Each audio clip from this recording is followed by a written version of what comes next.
KBOI 2 News, first at 4. And we start this afternoon with a live look at our nation's capital, where, as you can see, in the Eastern time zone, it is already evening there. In just a few hours, President Trump will be addressing Congress in a joint session right inside that building.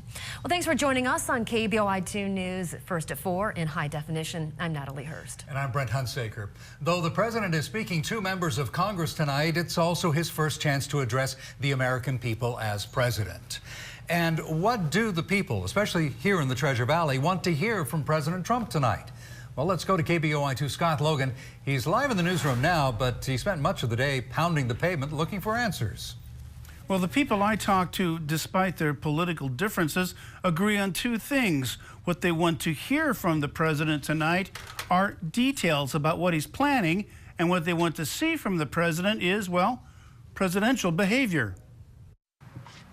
I dropped by several local coffee shops, and people told me whether they voted for Donald Trump or not, the new president has some explaining to do. I'd like to hear him define a little more about, he keeps talking about the immigration and stuff, and I think that's still a little muddy.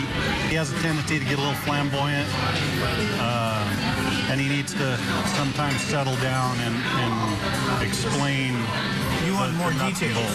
More details, yes. Tiffany Johnson voted for Trump and thinks he's doing a good job, but she also wants more clarity. Obamacare, as it sits right now, I don't agree with. I think it needs to be abolished. I think it needs to be taken down and a new, cheaper health care put in place. And you'd like to hear him explain how he's going to do that?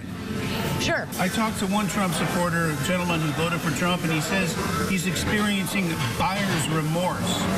Do you feel any buyer's remorse? Absolutely not. Not even blinking an eye. Absolutely not. He's only been in a month. Okay? Everyone has to give him a chance. Many say they want Trump to act presidential, but they realize he may never change. I think his tone will be the same as it has been. Very arrogant. It's not so much in what I want to hear him say, it's in how I want to hear him say it. I don't want to hear him talk me, and show his narcissism. I want to have him come across as a chief executive that's concerned about the people of the country. Speaking of chief executives, Idaho's chief executive, Governor Butch Otter, expects to hear just what President Trump told the National Governors Association this week in D.C. We heard all about a more efficient government. We're about a more effective government and a smaller government. President Trump's staff says the speech will provide an optimistic vision, that's a quote, optimistic vision for the American people. Live in the newsroom, Scott Logan, KBOI 2 News.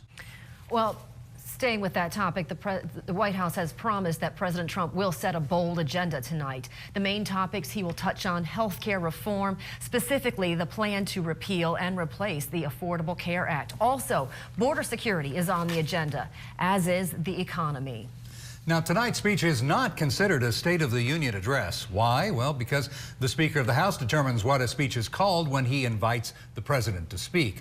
And Paul Ryan, in this instance, invited Trump to make a congressional address. Also, new presidents rarely give State of the Union speeches in their first couple months in office. And now to our question of the day. Do you think President Trump is keeping his campaign promises? You can vote on our website, idahonews.com. Scroll over to the top left and hover over the News tab. You'll see the option for the question of the day. We also have a link on our Facebook page, and we'll have results in just about 25 minutes. And we'll have much more on the president's speech coming up in about 25 minutes. On KBOI 2 News, also at 5:30, we'll have live coverage from the Capitol. Chief Political Correspondent Scott Thuman will join us live to break down what's expected. Again, that's coming up at 5:30, right after the CBS Evening News.